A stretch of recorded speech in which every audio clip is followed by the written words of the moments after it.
when Black Series first came out, it was supposed to be the creme de la creme of action figures from Hasbro. They were going up against some of the other markets in Japan and stuff that were putting out premium 6-inch quality figures. And Hasbro really desperately want to get into that market. And at the time, 1999, you got a really good figure. One of the first ones, Sean's favorite, Darth Maul, had come out with two different face sculpts, different hands. It was a pretty nice quality figure, and it was well worth the $20.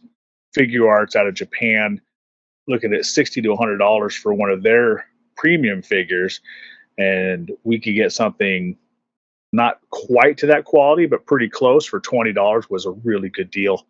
Where you get to now, the pricing is basic figures $24.99, and deluxe figures between $30 and $40 for a deluxe figure now for Black Series, and you don't get multiple head sculpts, hands, fist, pointing fingers. You don't get environmental pieces anymore with that stuff, and they basically priced me out of the market.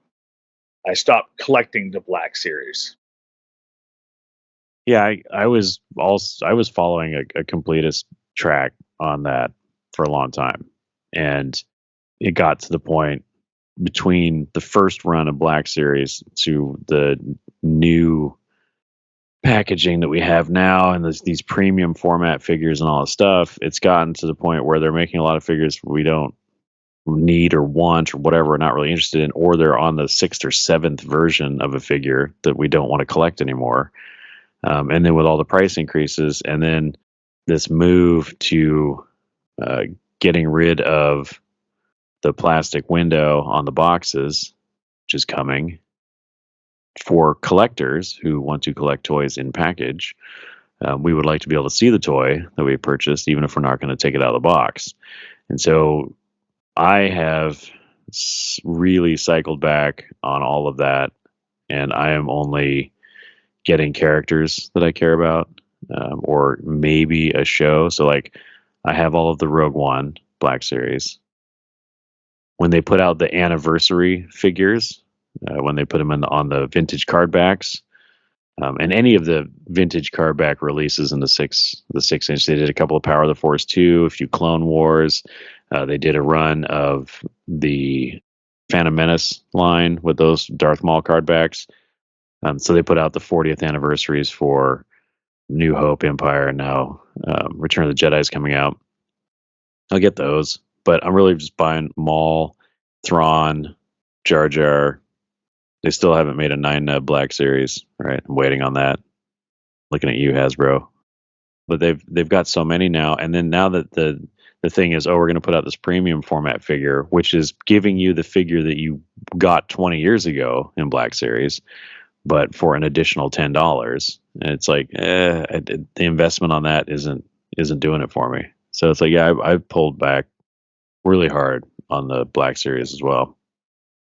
Well, it's not just the price increase that knocked me out. It's the Boba tax. When they do a deluxe Boba Fett figure, they say, well, with all these paint apps and a few extra accessories, instead of $24.99, that's got to be $39.99 for one figure.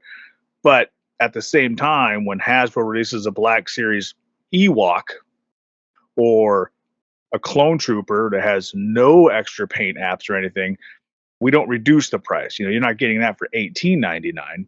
You're still paying the $24.99 for that. And it's kind of that market strategy that Hasbro's taken. It's really put a bitter taste in my mouth. Yeah, I found myself buying far fewer Black Series figures this year. Like you, Sean, just picking and choosing.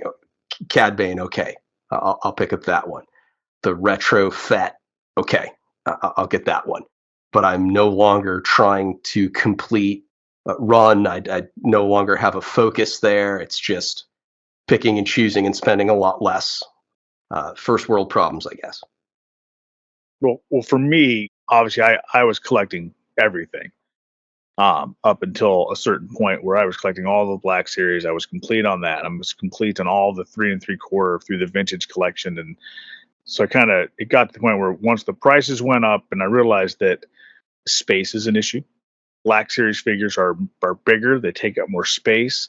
Um, I'm a scene guy. I open everything. I set everybody up in their scene. I create environments. And with the Black Series, they just don't offer those environmental pieces for the most part. And you can't really set up those scenes, so it's just rows and rows of 6-inch figures sitting there.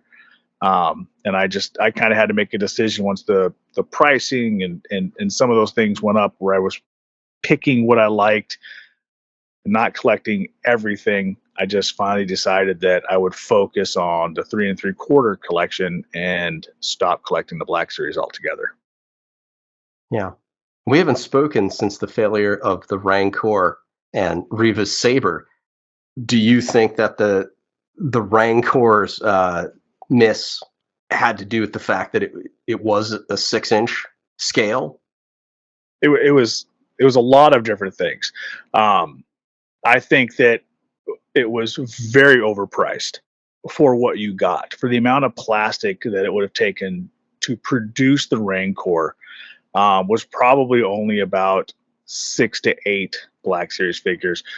So instead of you looking at $180 worth of Black Series figures, they were charging $300 for something with no real extras. That was just a bad money investment for most collectors, and we looked at that, and that's what we all agreed on, and we voted with our dollars to not get it. And I think Hasbro was pretty deaf to how the collectors felt about that with their wallets. Yeah, the tiers that came with that thing, right? And I not TEARS, though there were some of those. But the tiers that were offered for stretch goals for when people were buying that toy were insulting and a little bit ludicrous. You want me to give you $300 and you want 18,000 of my friends to give you $300 as well, and your big tier reveal was a cardboard backdrop. That was your first big thing. Like if you had said the first tier is going to be the Rancor Keeper and a vintage card back in 6-inch scale, I probably would have backed it at that point. But they just didn't do it. And when they initially announced it, I mean, it was very bizarre. Like when they initially announced it and they set it up, all they showed you was the 3D rendering of the sculpt. Here's what it's going to look like in gray plastic. Okay, why should I support that? I don't even know what the paint app's going to look like. And it wasn't for a while into the campaign where they finally came back and said, "Oh, okay, here's what the paint's going to look like." And it felt very slipshod and haphazard the way that they put all that together and the way that they rolled it out to the public. They didn't have everything ready to go initially, and the tier structure was strange, and then the backlash about it when people weren't buying it, there was a lot of within the community, the collecting community, who were going after each other and, why aren't you backing this? We should back this. If we don't back it, they won't make more, and all that kind of stuff. And it was very poorly executed.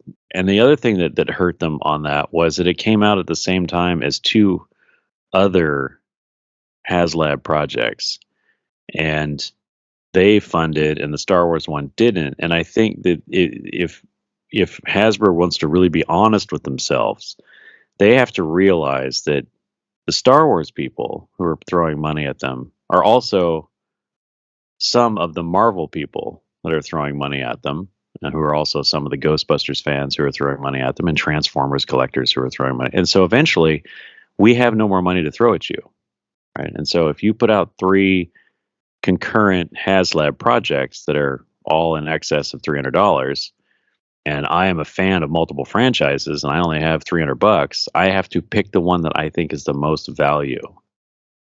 And the Rancor project was not a value compared to the other projects. And I don't think that the people at Hasbro really get it. Like we talk about Star Wars fans. We're like, oh, we're the Star Wars category here at Hasbro, and we focus on the Star Wars fans. Well, that's great, but I don't know any Star Wars fans who are just Star Wars fans. And so if there are things coming out and I have a limited amount of resources to put into my collecting, then I'm going to put that money into the things that I think have the most value or are the most important or impactful when it comes to my collection. And I would rather spend a couple $100 and find a really quality vintage Rancor in box than spend $300 on a new Black Series one that comes with a piece of cardboard. Agreed on all points. Agreed.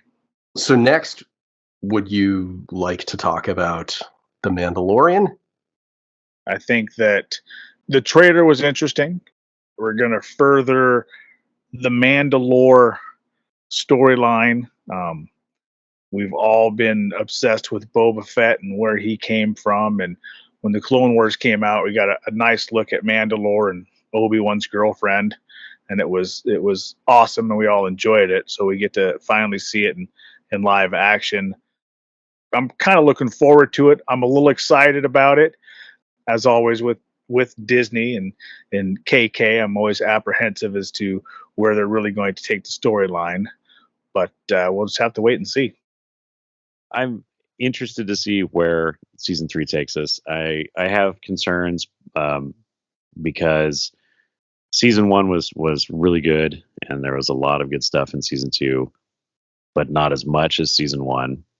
Season 2 suffered a little bit because season 2 was about trying to launch other shows, right? So there was a lot of cross marketing going on there with Ahsoka and stuff like that. So I'm hoping they get back on track, and I think by focusing on the history of Mandalore and the reunification of the Mandalorian people could be very good. And Din Djarin's kind of rivalry over the Darksaber and what all that means, that could be very interesting. I have other concerns about the fact that we had to take episodes from that season and drop them in the Boba Fett show to try and make the Boba Fett show better. So my hope is that they are doing something to backfill the lost episodes and that they are good or as good as the episodes that they pulled out. My concern is those were the first couple of episodes for season 3, or it felt like those could be the introductory episodes to season 3. So I'm wondering how they're going to introduce season 3 now. But I still have positive feelings about Favreau and Filoni on this show. They have done more good than they haven't. So I'm optimistic. And anytime you get more Babu Frick, I'm all about it. That was the only good thing to come out of the sequel trilogy that I acknowledge, right, is Babu Frick. So there's going to be Babu Frickians. I don't know what they're called. I don't have the visual dictionary in front of me, but I'm looking forward to seeing those guys show up in the show too. Well, a lot of speculation about various plot threads. It seems that Navarro will come under attack by a gang, perhaps. See Nikto fighting Mandalorians. Din Djarin must journey to Mandalore for his redemption arc. He'll be at odds with Bo-Katan. So, pure speculation based on the trailers. One, will Din Djarin's role become the Mandalore, leader of the Mandalorians, tasked with reuniting them, pulling from all the different corners of the galaxy, getting them to come back to the home world? Two, will Grogu become an honorary member of Death Watch? Does he get armor? And three, where will the Imperial plot thread go? Well, I think the Imperial piece is a great opportunity if you're going to be tying this stuff into the sequels. The Imperial piece has to give way to a First Order piece at some point. Maybe not in season 3, maybe in season 4. I don't know. But we have to start seeing that transition because this is supposed to be taking place after Return of the Jedi. So maybe this will finally be the background that we need or have asked for about the First Order.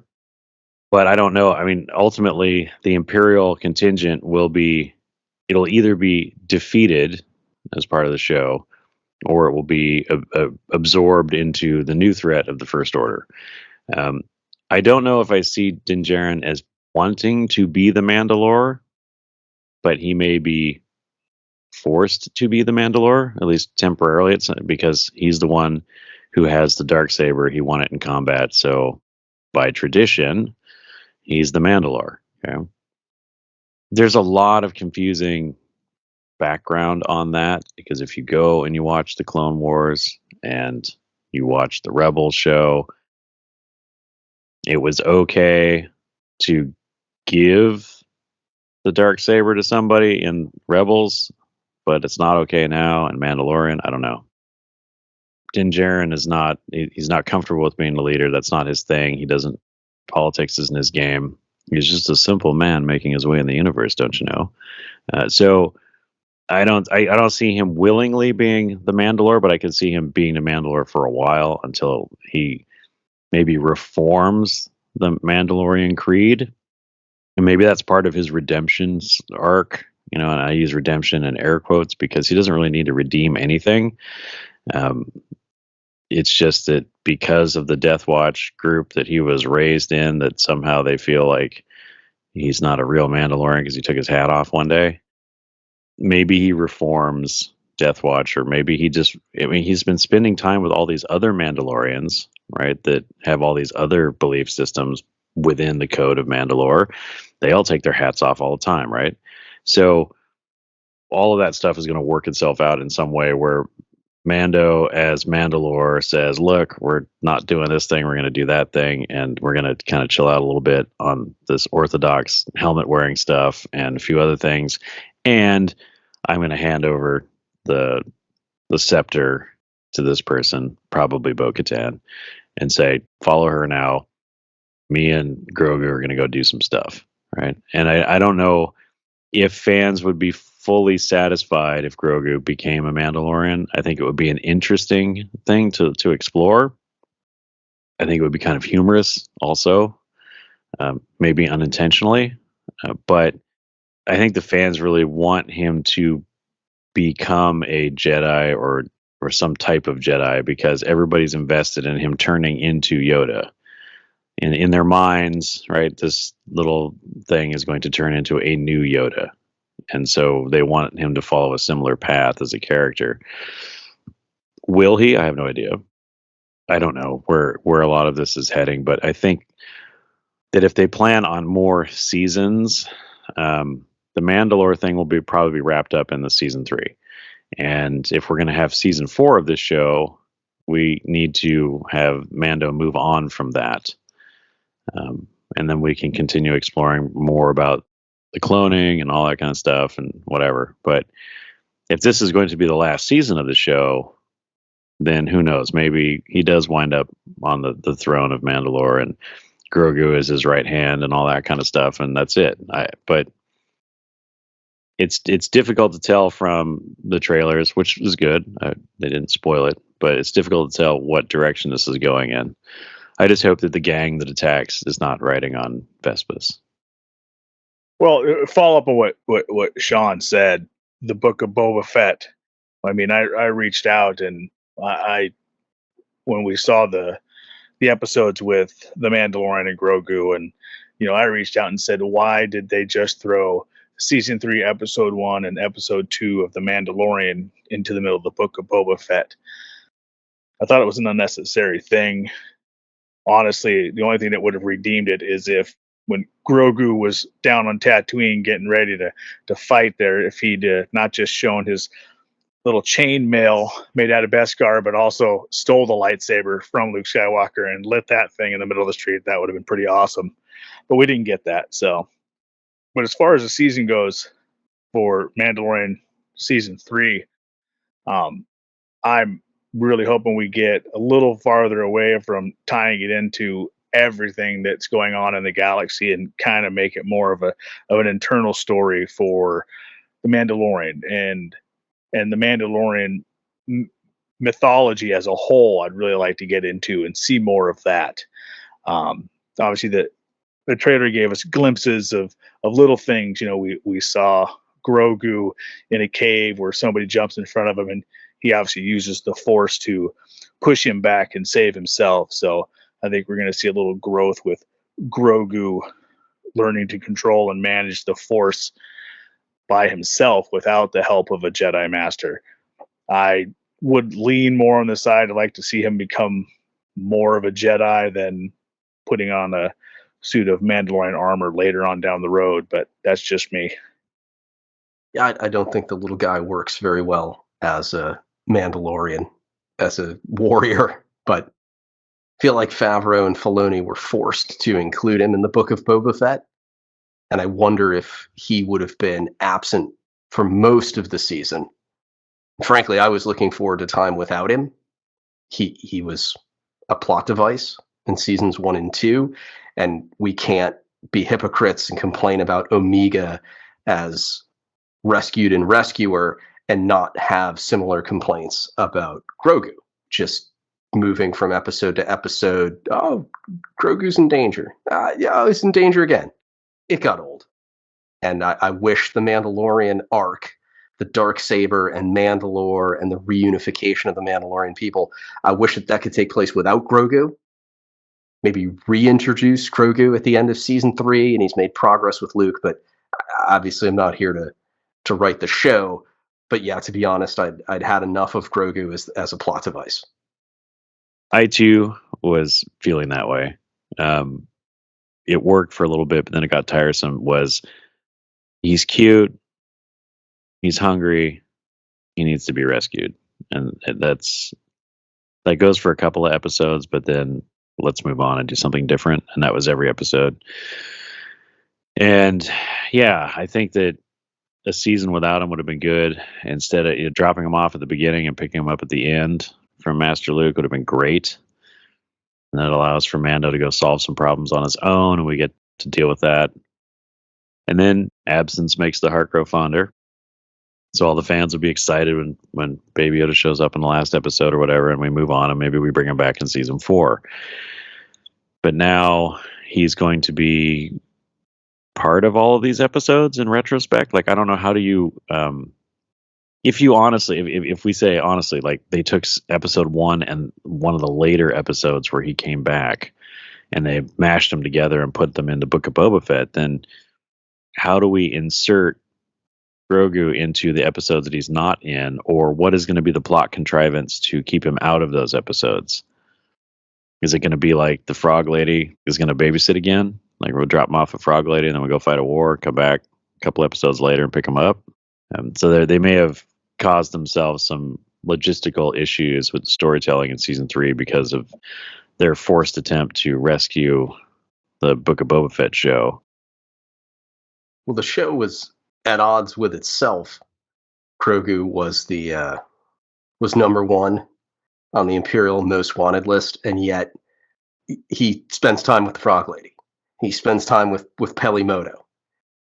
So at times it was convenient for Grogu to be babysat, but of course, what they showed us in season 1 was like, you can't take your eyes off him. Bounty hunters everywhere, tracking fobs. But I guess from a normie's perspective, what if it ain't broke, don't fix it? But there is too much of a good thing, right? Eventually, as we all learned from C.S. Lewis, you can't just live on Turkish delight. Okay, I want something else. And you may think that going back to the well repeatedly is success, and it may initially be success in viewership and merchandise sales and all those things, but eventually people are just going to burn out on it. And so that absence in season 3 probably would have done a lot for the fans of Grogu, because when he comes back, it's like a renewed interest and an excitement, and they're not sick of him, and they spend a little time away and they like him more. But now you're going to get more of him every episode, and eventually it's just going to be the same thing over and over again. Right. And I think what we might be getting into too is Disney being a publicly traded company, and they spent billions of dollars on Star Wars, and the epic failure of Kathleen Kennedy and the sequel trilogy and the mismanagement of the Solo movie. You did your first Disney Plus Star Wars show, and it was an incredible hit. It was more successful than they probably ever gave it credit for, that they thought it would be. They were all probably blown away. And I don't think they want to change it. They think that that show is only going to be successful if it has Grogu in it, which I think there's a miscalculation on their part. I think a season 3 without Grogu in it would have been, just like Jeff said, a much better storyline. But I don't think they want to tell a great storyline. I think they are looking at merchandising and sales, and Disney Plus subscriptions is more important to them than telling a good story.